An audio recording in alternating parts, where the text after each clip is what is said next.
Hey, everybody, this is Cameron from Obnoxious and Anonymous, and welcome to the Twin Peaks Thought of the Day for Monday, February 5th, 2018.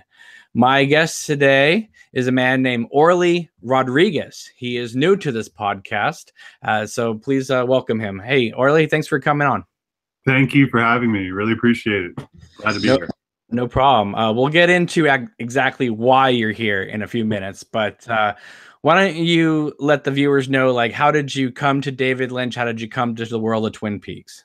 Okay. Yeah, it was about 20 years ago, I guess, after the show had already aired, that a buddy of mine actually introduced me to Twin Peaks.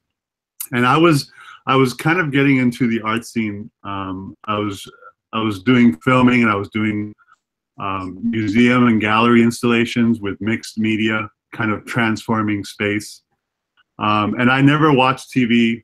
I was just pretty much kind of like a movie guy. And yeah, we sat down one night at my house and watched probably like about 4 or 5 episodes. Was this the DVD gold box release? Was this the Blu-ray? Do you remember? I don't remember. I mean, I'm 43, right? So 20 years ago, and a lot of drugs. So you're talking about the VHS sets. I'm thinking it was VHS, right? But those VHS sets did not have the pilot. Okay. So how on earth did you get into the show without seeing that 2-hour pilot? It's very complicated material. Yeah, I have no idea. I don't know exactly what I saw. I just know that what I did see totally just changed everything for me. Okay, and when you say changed everything for you, what does that mean? Each one of us who is on this podcast or watches this, these set of videos, we all kind of, David Lynch and Twin Peaks is a very personal thing to a lot of us. We all come to it from different angles, but we all take it very kind of personally. It's almost like a religion in a way, right? So how would you explain in from where you're coming from, how did it change your perspective on things? Okay. I was always the kind of person that wanted to create. So transforming space for me became kind of my obsession. When I realized that I can bring in all kinds of mediums, film, sound, physical art, projection, computer graphics, everything into one room and transform it and make it become something else, I latched onto that, right? But I never had a clear vision as to where I can go or what was possible. I was just kind of putting everything together that I could. But when I saw what David and Mark Frost had accomplished, when I saw what was happening in front of the screen, it's like something in me woke up and I found myself, right? I saw just almost right before me kind of a vision for what would become the rest of my life, right?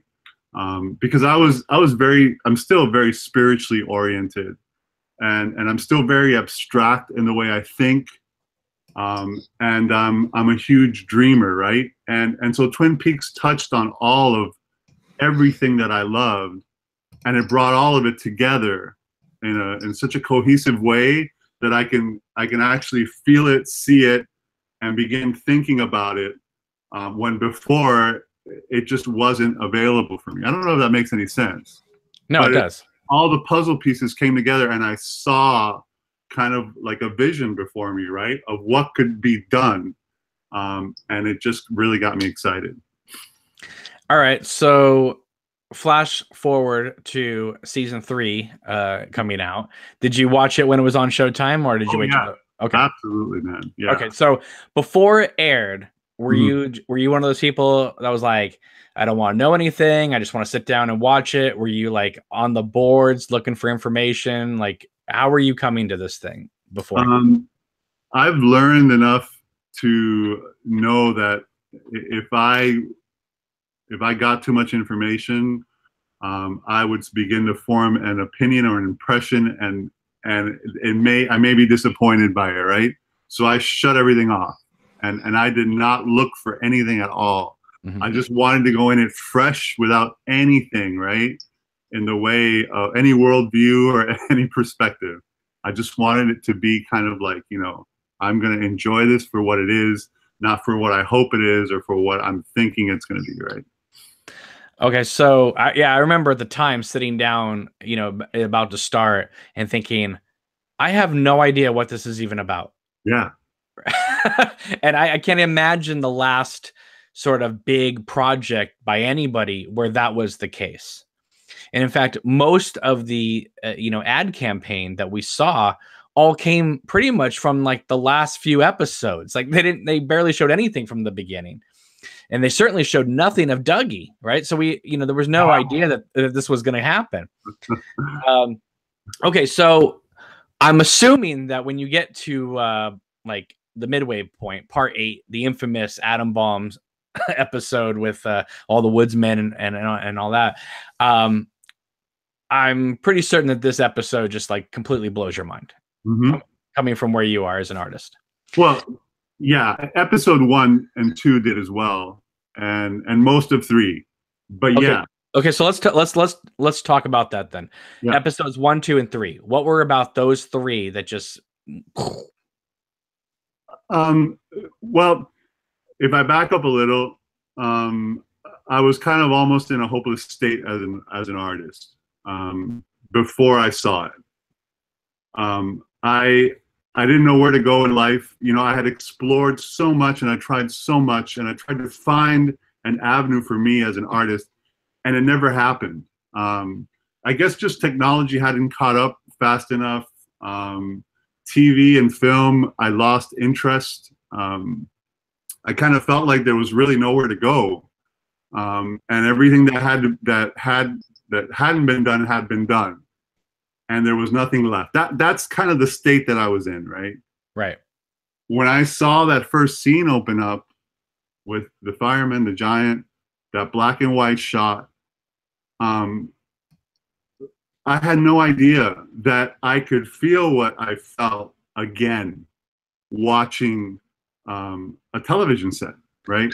Well, it felt like we were coming back home, but at the same time, though, it was playing on nostalgia, but I always say that it wasn't really Twin Peaks season 3. It felt like Twin Peaks season 25. Like the show had just kept going and we were now just catching up. Yeah. So what I you know, I go by feeling, right? And I think a big part of Twin Peaks is what you feel when you see it. And what I felt was alive again. I felt like I was a dreamer again, right? Like I had vision again. Did any of these dreams involve Monica Bellucci? No. Okay. Just want to make sure. Audrey Horne for sure. All right. Fair enough.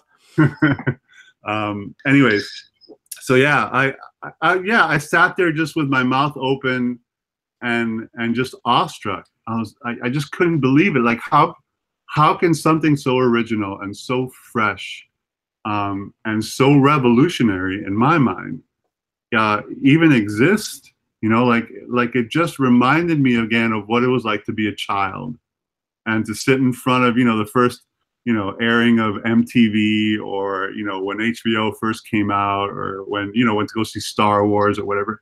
Like it was just that whole rush came back, and it felt like whatever was dead inside me came back to life. Mm-hmm. And I knew at that moment that something had changed, right? So, well, this channel, you know, we would talk about a lot of things. Twin Peaks, David Lynch was always a staple of this channel, but we always talked about other topics as well.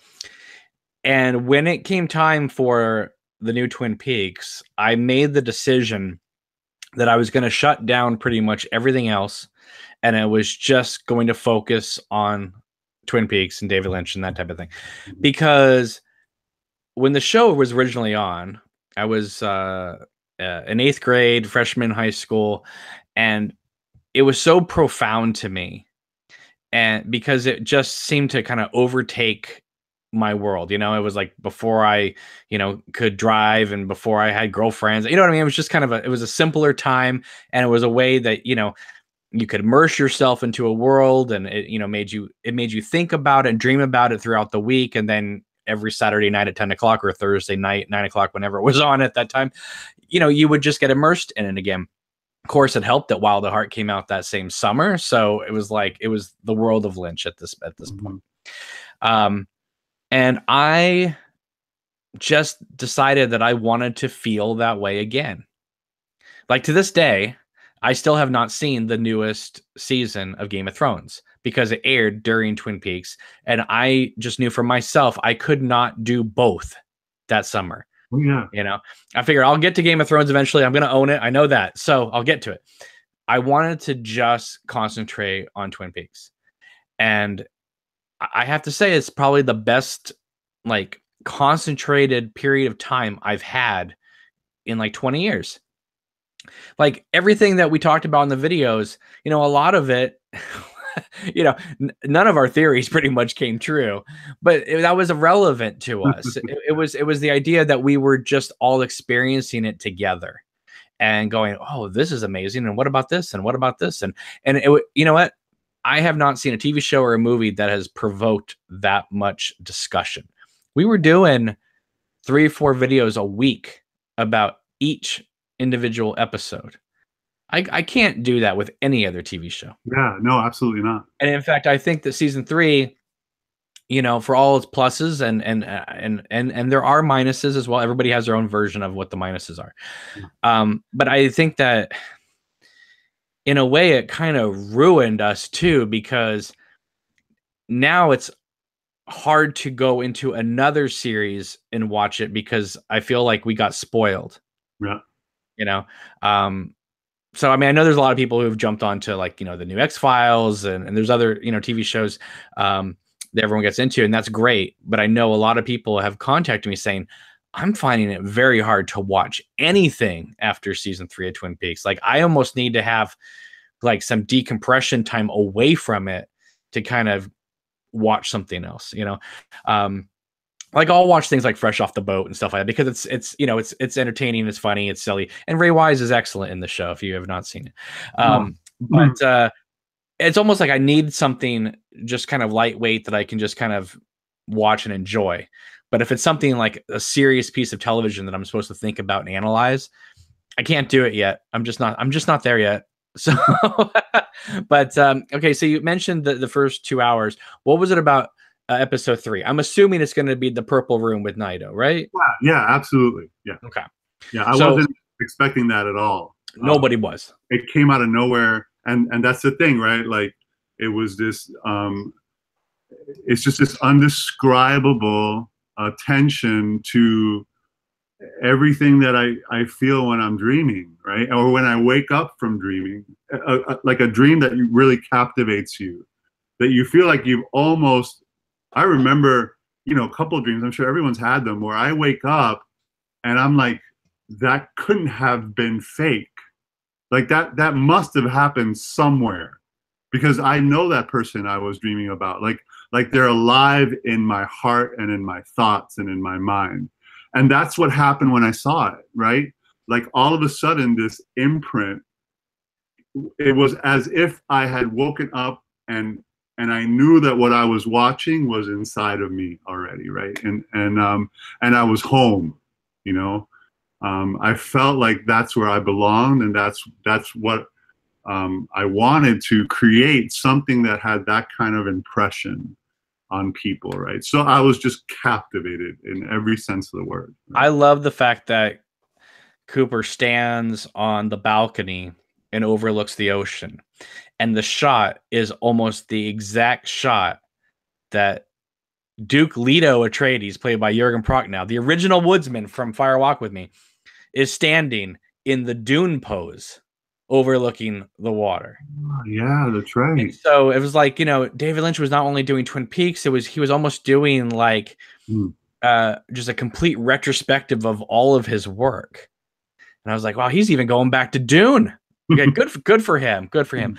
You know, the Naito thing, you know, going back and watching that scene again, because it's a fascinating scene on many levels. Least of all, just the editing of it, just the, you know, all those jumps and stuff. Yeah. But, you know, she puts you know, of course, you're not even thinking about this at the time, but in retrospect, you look back and she's putting her hands over Cooper's face, which of course is going to double Diane putting her hands over Cooper's face at the motel room. So there's little things in there that are supposed to be echoes of Diane. But you know, I got to tell you, I was thoroughly surprised and shocked that Diane was Nido, because I did not see that coming. Yeah. And I still don't know how I quite feel about that. Like, I like it, but I don't. You know what I mean? Like, I'm kind of confused because I always say I like Nido, I like Diane. I don't know if I like Diane as Nido. You know? But that's another discussion. Yeah, you know what? Okay, so did you watch the first 2 episodes and then like the next week watch the next 2, or did you watch all 4 the first night? Because that's what I did. No, I watched the first 2 one night and then the next 2 the next night. Okay, so you watched the next 2 the next night. You didn't wait the whole week. No. Okay.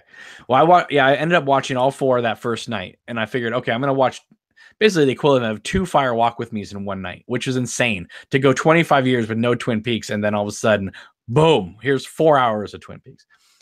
And I gotta tell you that, I mean, I think that first 4 hours is just like, wow. This is really going to be incredible. And I'm not knocking it, but it's right after that Dougie kind of really kicks in, and then and then the show, you know, just kind of takes its time for a while, you know. But those first 4 episodes are just ramping you up for like, oh my, this is going to get crazy.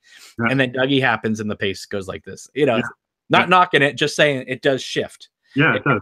It reminds me of when Sailor and Lula and Wild at Heart are having this great adventure and journey and road trip, and all of a sudden they run out of money in Big Tuna, Texas, and the pace slows, right? And that's one thing I really like about David Lynch, is that when what his characters are going through, the pace follows that. So he's not trying to like make Dougie really happening and exciting. When Dougie is just sitting eating cake, we're just sitting and eating cake. Yeah. You know. All right, so season 3 ends. What's your viewpoint of the last 2 episodes? Were you just like, wow, or were you at first, well, this is interesting, this is odd? Where were you coming from at this point? Because I'm watching it with my wife and my father, who's 89 years old. My wife she hadn't seen Twin Peaks the previous seasons. My dad hadn't seen it either, right? And so there was a lot of discussion afterwards, right? And I kind of felt like the guy that had to kind of explain everything, or try and bring some sense to it, when I knew that really it was almost pointless to try and do that at the moment, right? It needed just to kind of sit. So I felt a bit of, I don't know if the right word is pressure, but I felt I was placed in an unneeded circumstance, right? I didn't want to necessarily be there trying to make, you know, an explanation for any of it. Internally, I didn't care, you know, if I understood it or I didn't understand it, or what was happening or what wasn't happening. I was in tune with how I was feeling the whole time I was watching it, right? And that's what I cared about, is what is this doing to me? And where is this taking me, right? In terms of how it looks and how I feel. And so I spent a lot of time thinking about it before I even decided to go somewhere and start looking for what are people saying about it. Mm-hmm. But I was in love with it. I absolutely loved it. I hate that it ended. And I think that's where I was angry, that's where it ended. Well, I wouldn't worry about that. That's not where it's ending. Let's just be honest. Yeah. It's listen, I don't care what anyone else says, it's coming back at some point. It's not going to be the end of Twin Peaks in our world. It's just not. It's too big, it's too vast, it's too broad. They played with the mythos so big that for them to be like, nah, that's it. I don't buy it. And Showtime keeps doing these pop-up shops and all this stuff. Listen, if it was over, it would be over, but it's not over. Right? It didn't feel like it was over, right? No. And that's where I felt if there was anything, it was just like I was left with this feeling like, why don't I feel like there's closure, right?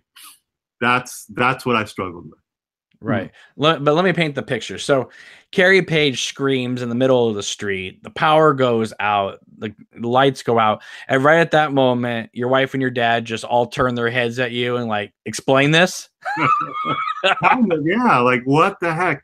But you know what's funny? The next day, everybody had, you know, their story, right? And we sat down and we talked about what we thought and what we didn't think, and that was gone. It was just like we left, and I knew that there was disappointment. But then the next day, my father looked at me and he says, "That is one of the most spectacular experiences I've ever had." Watching, and he's 89. You know, like he loved it, and he loved the fact that he was forced to think for the next 2 weeks just about the show, and we talked about it, and so it was great, right? Did you buy the Blu-ray? Yeah, I did.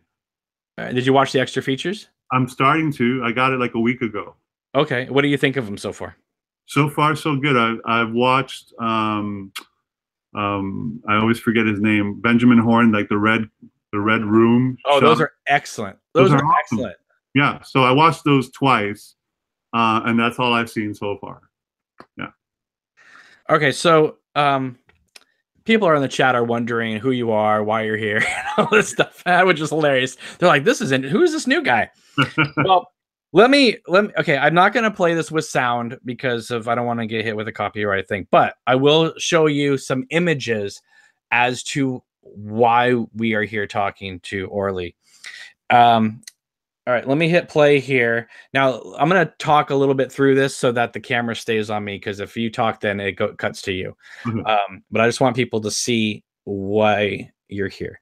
And that is, okay.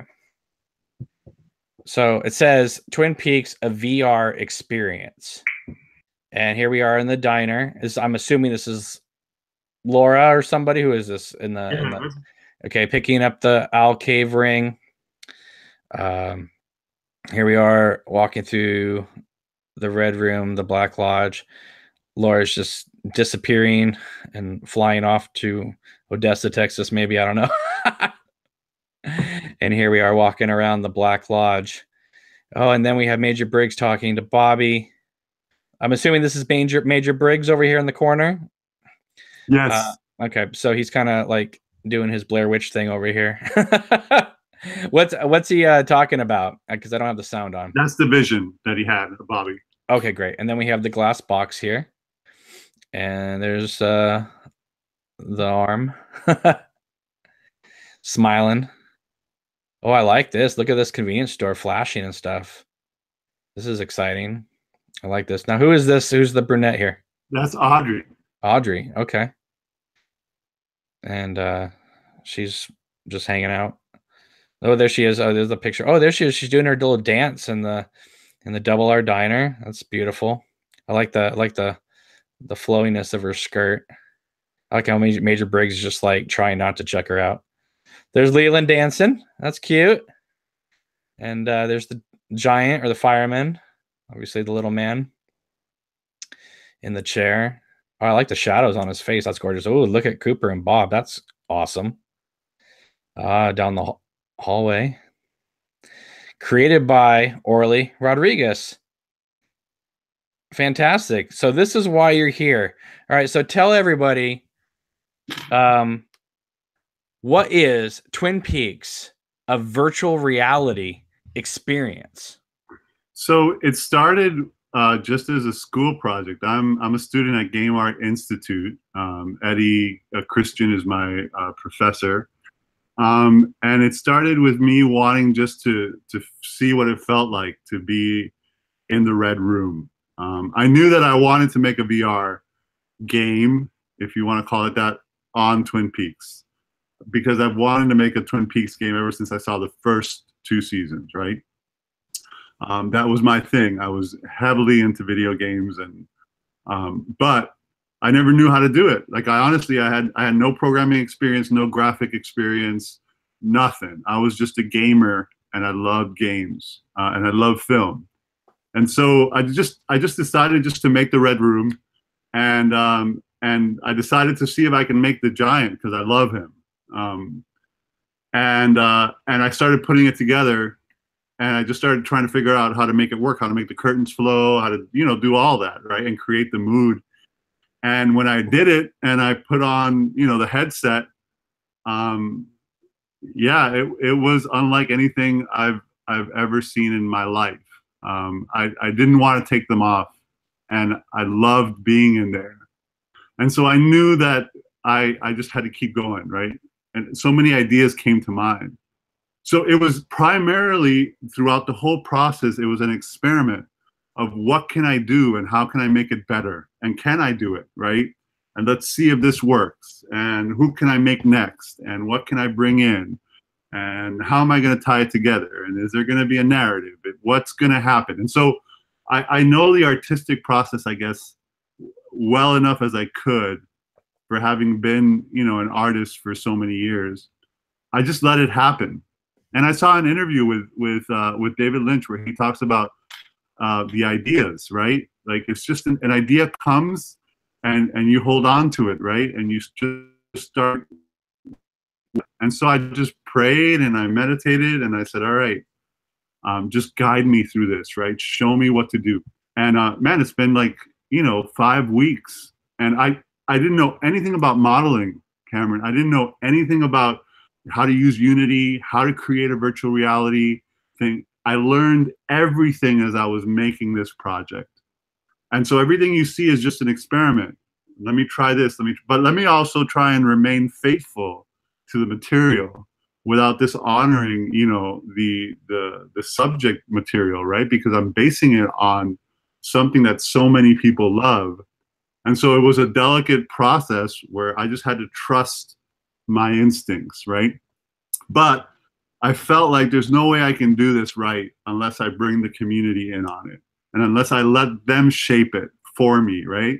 I'll be their instrument, and I'll let my vision walk me through it. But I want to hear what people want to see, right? And what they feel when they play it, and what they would like to, have be a part of this thing. And so that's been 5 weeks. What you see now is I got a red room with the arm, well, the small, the man from another place, and the arm, the giant, Laura, and now I'm trying to bring Leland into the mix. And I knew that Major Briggs had to be in the diner, because that scene for me was, like the wish that my father would one day say that to me, right? That would be his vision for me. As I cry every time I see it, right? So I knew I had to create the diner because I love the diner. I wanted to be there. And that was the process. Where do I want to be? Who do I want to see? What do I want to have happen? And so let me try it. And it worked. Every time it worked, right? And the community embraced it. They loved it. And they started joining in on it, right? I posted that video on the Twin Peaks Worldwide Facebook page, as well as the Obnoxious Anonymous Facebook page. And the reaction, I have to tell you, has been overwhelming.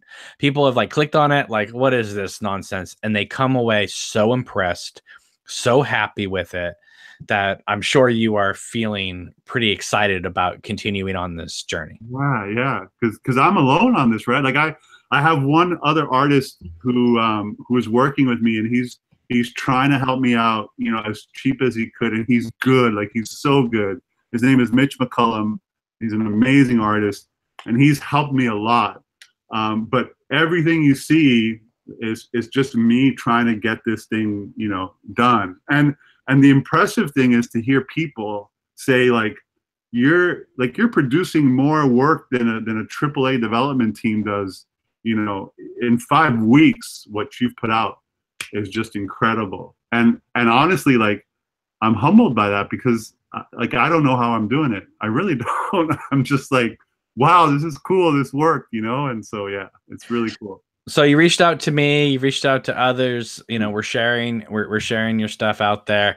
It is really nice, when the community embraces you and helps share this to so many people that maybe not would have heard about it. Yeah. Okay, so you're gonna have a ton of people interested in this thing when they see this video. So where can people find information about it?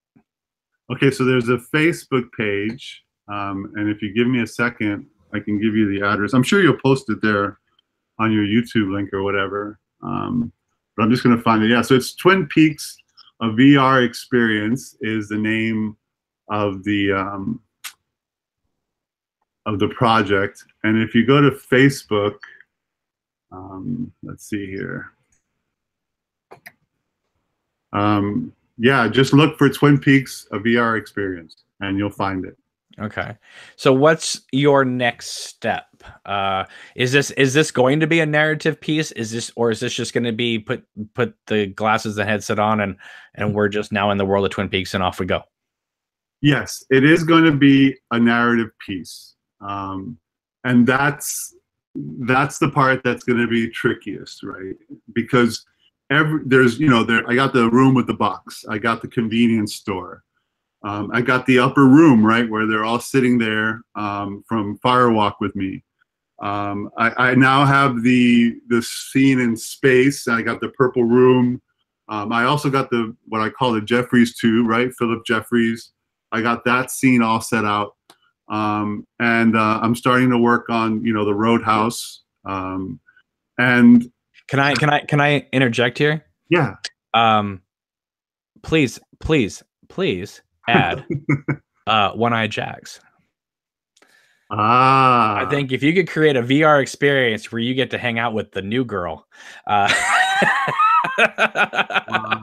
that would be awesome. Having to deal with Blackie and Jean Reno and negotiating with them for heroin and new prostitutes.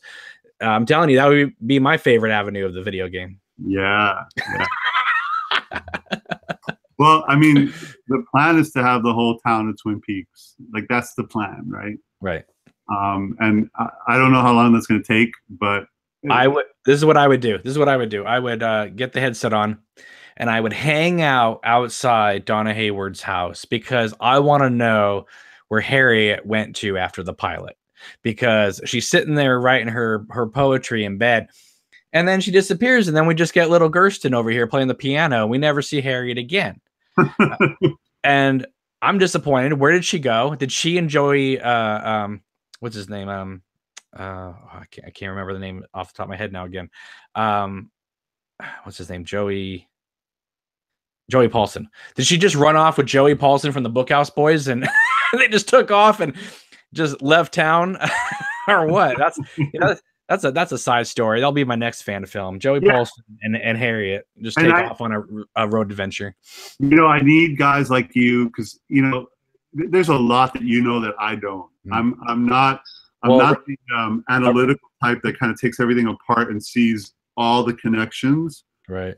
Like I told you, I'm more in touch with how I feel and how I want people to feel. Right. So I love the fact that I got people now coming and they're telling me all this stuff, but they're assuming I know everything that they know, right? Right. And I don't. Like some of those connections aren't there. So I just want One-Eyed Jacks. That's all I want. Okay. Cool. Hal in the chat, who's on this podcast a lot, he says, "I want Fat Trout Trailer Park."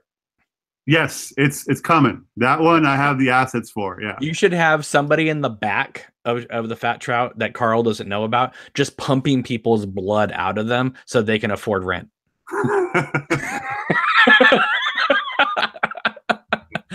Awesome. Yeah, I'm kidding about that, by the way. No, I think that'd be cool. I think it'd be awesome too. Would be like a VR experience of riding on the back of James's Harley with him. Oh, that would be so cool. You're right, with the wind in your hair and everything, right? That would be cool. On your way to Evelyn's house, Yeah, I just saw Evelyn the other day on a picture. I was like, oh crap, that's right. Like there's that whole scene, right? And so, yeah, I mean, there's so much you can do, man. Like, there's so much. And you know what? If you go to like a wrong section, you could have little Nicky just like buzz you to like another place. So like you're trying to outrun the Treemans and the grandson and little Nicky. You could have all these people that if you go the wrong way, they could like shove you back into the narrative. If you've been gone too long from the narrative, it'd be cool. Yeah. Let me share something with you. I had an idea the other day, and I'm almost done with it. I want to put in mini games. So a mini game I'm going to have is, you put on, like, you got the green glove, right? And there's all these, there's a bob head spawner that's spawning bob heads. And in virtual reality, you can swing and try and pop, you know, like there's so much, right, that you can do that would be fun and goofy and still be Twin Peaks, right? So completely. Yeah. If you can be Freddy and just start punching the bob orb. Yeah. Yeah, that's almost done. That's almost done. It's just a matter of getting the mechanics right. But I mean, it's easy at this point to do something like that. Right. So at this moment in time, you don't know how it's going to be finished or distributed just yet. You're currently just in the middle of working on it, and that's a good place to be, just to be in the thick of it. Yeah, yeah. And I mean, it's available for people to try out. Like, they just need to reach out. And so, yeah, it's, you know, facebook.com/T twin P peaks VR, Twin Peaks VR. That's the website or the Facebook page.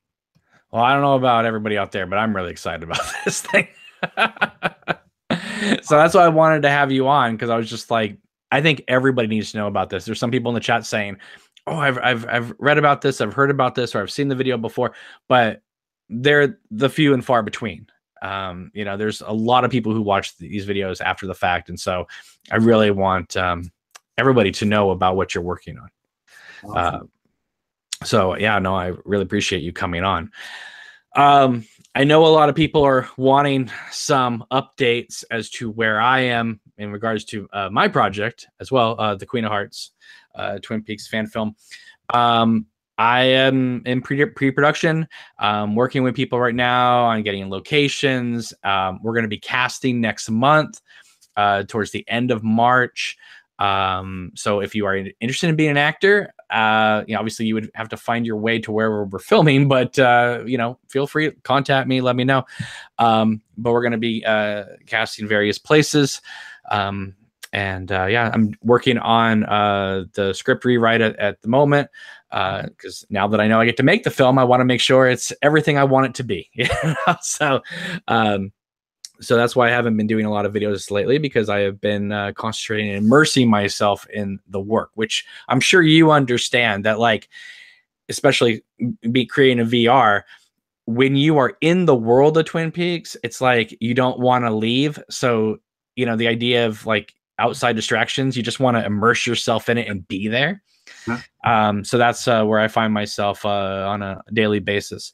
But I thought you and your project was worthy and important enough for me to stop writing for a few hours and do this video, because I thought that people needed to hear about what you're working on, because there are so many amazing people in this community that are producing things, making things, and I think it's important for us in the community to, you know, help everybody, you know, get exposed. Absolutely. Yeah.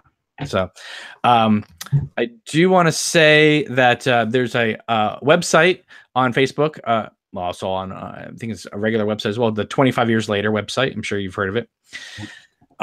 They are doing a where is it here? Let me see. Oh, they're doing a writing contest. It says the 25 Years Later site and Twin Peaks Time and Time Again are looking to solve one of the enduring mysteries of Twin Peaks season 3 in regards to Laura Palmer's diary. And if you go on their Facebook page, they have more information. Basically, they're looking for an entry, 250 to 500 words long. You can enter the contest twice. You're going to write an entry from either what Laura's missing pages are, or an entry from Carrie Page's secret diary. There's more information on there, but you know, it's interesting that this is going to be a writing contest, because I did a whole video about this in June as to Hawk basically being senile at this point and not remembering how many pages there actually were found, because he's telling the sheriff about, well, you know, there's these you know, we have 3 pages here, but you know, there was 4 pages and one's missing. It's like, Hawk, there were 6 pages. Go back and watch the original series.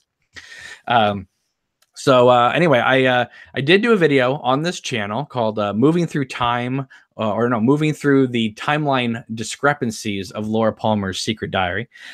Check that video out, and maybe that will help you think of some cool ways of entering this contest, because that would be really cool if you like came into the contest with like, you know, just full knowledge of everything and be like, okay, so this is how we can do it.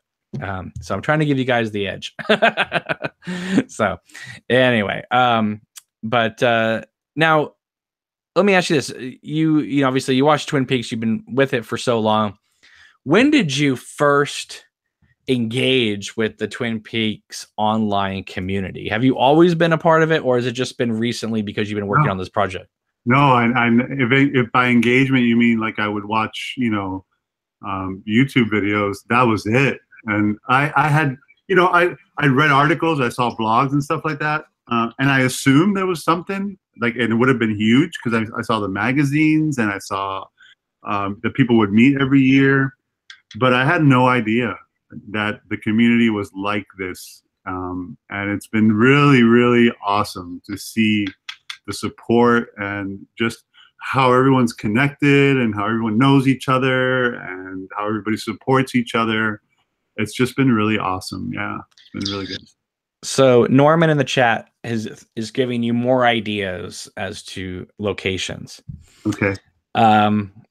We saw the outside of the convenience store. He would like to see the inside, you know, that leads into like where the hotel room is, the motel. Also, he would like to see the black and white Fireman's Theater, which basically is, you know, it's the same theater that they used in Mulholland Drive. Yeah. But that would be a great location, especially if you're dealing with Senorita Dido and the ball and the orb and all that stuff. That could be cool. Maybe we go into the orb and we fly to Odessa, Texas. That could be fun through time and space, and then we land in Odessa, Texas. Yeah. So, you know, yeah, you know, I think it'd be cool to be Judy exploding out of the glass box and killing Sam and Tracy. Mhm. That could be an experience. I know for some people, having sex with Jade would be an experience. I know Jade is one of the, you know, believe it or not, she is a character that so many people come back to again and again. Like, I really like that prostitute girl. She was nice. She was nice. She seemed like a nice person, you know, besides the fact that she was nude. You know, just the fact that, you know, she returns the key back. She cares about Dougie, you know. So even though Dougie seems like a total dweeb. But no, she was great. She's a great actress. Neil says, can we have a scene where we get locked in a cupboard with Audrey? Okay. Let's see here. Yeah, everyone's just really happy. People are really happy to meet you and hear from you. They're like, this guy's cool. And Glory's just like, I love this guy. So you may be new to the community, but you've been now fully embraced. Cool. So a lot of people are going to be jumping on your train. This is really exciting stuff. I'm really happy about this. Even though I always say that, you know, Twin Peaks is not over. It's going to continue at some point. You know, it may not be season 4. It may be a standalone movie on the Showtime network. Who knows? But I don't believe for one second that Twin Peaks is over. I believe that we've just taken another pause. It won't be a 25-year pause, but, you know, it's going to be probably a couple of years.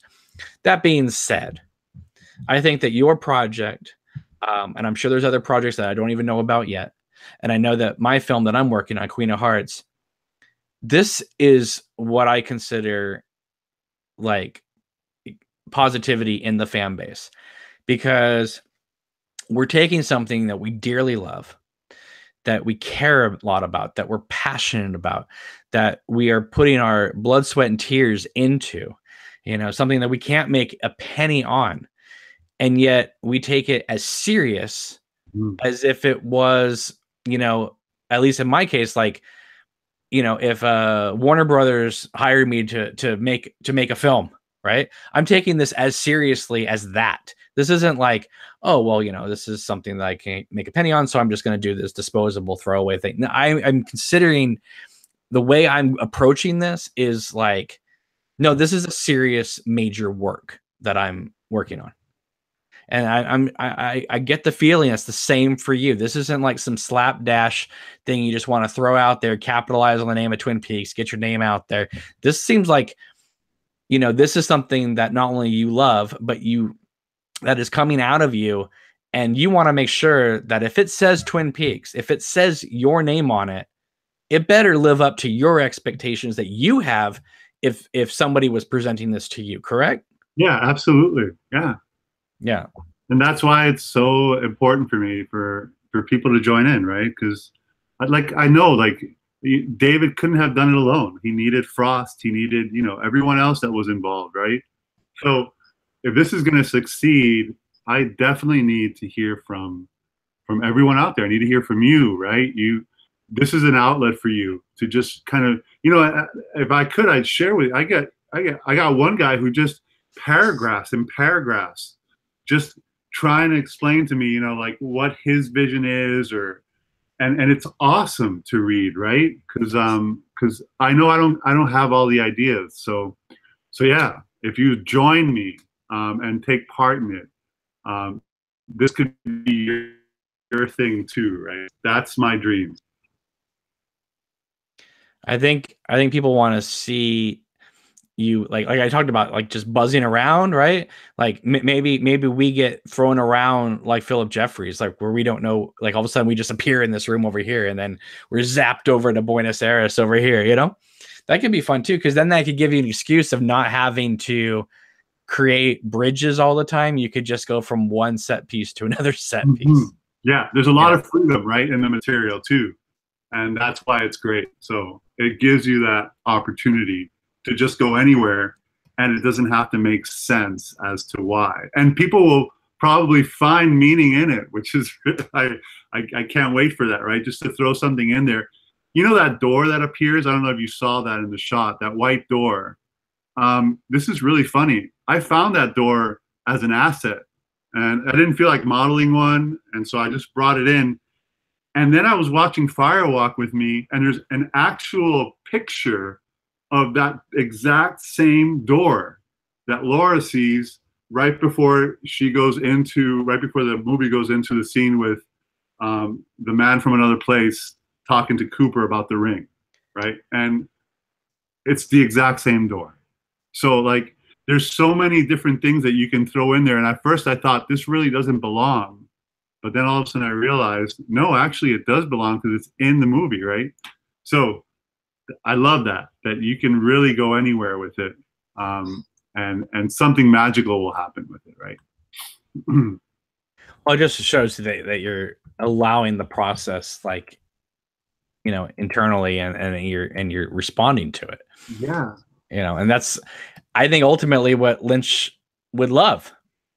You know, you're letting the material come through you, and it's coming out this way, you know. And you know, I think that he says that he's a friend to all creatives, and you know, I'm telling you, people are really impressed with this. So please keep going. Don't just get to a certain point like, like people want to see this fulfilled.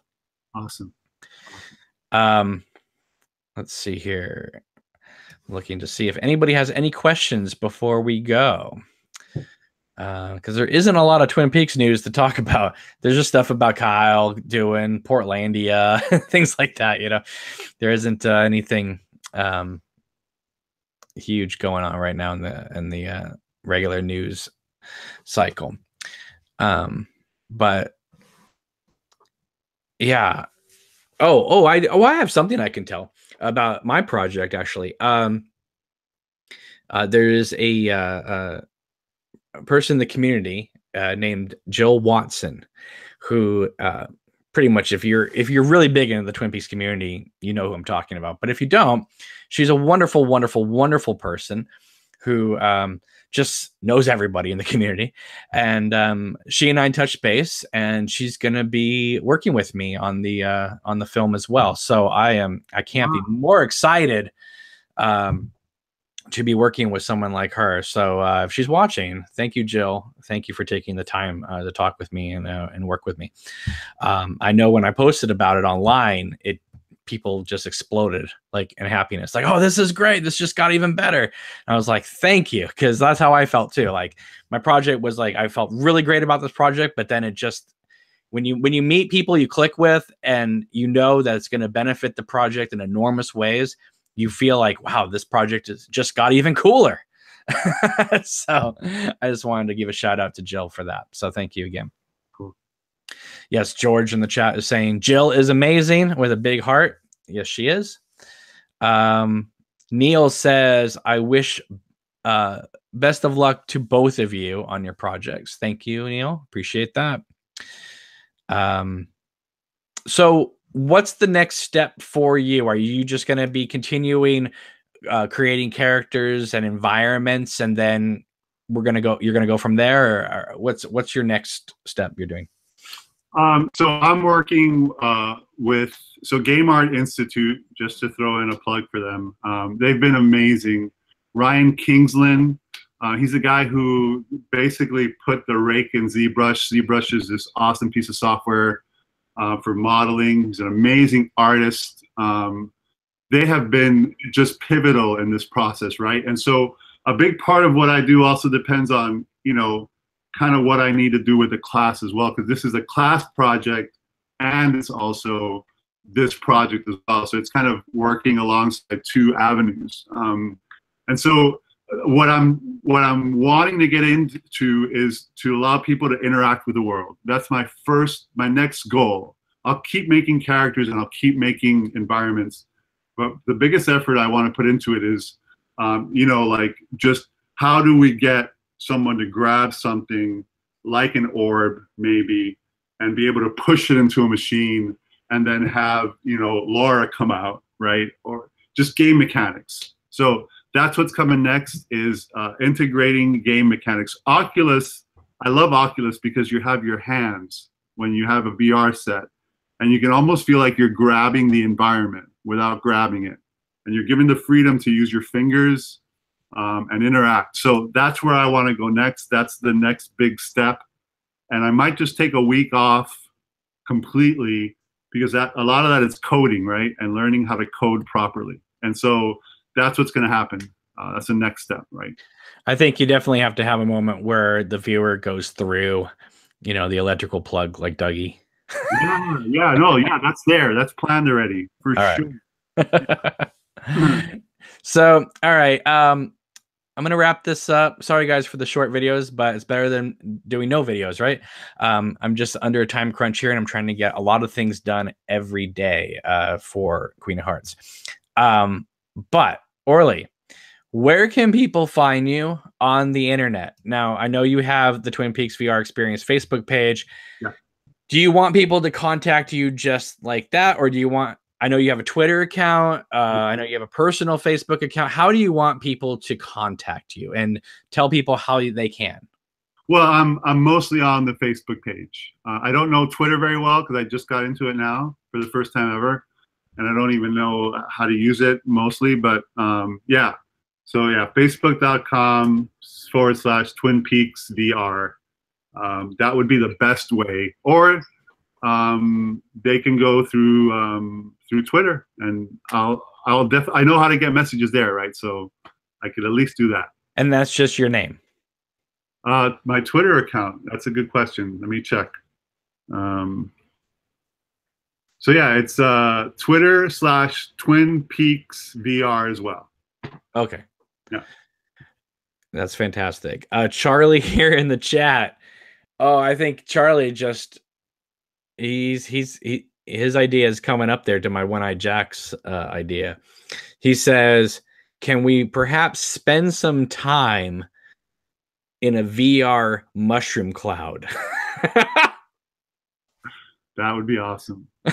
Just with all that fire and cloud and smoke going around you. That would be incredible, wouldn't it? It would be awesome, yeah. I don't even know where to begin with that one, but who knows? I don't even think Unity can handle that right now, but we'll see.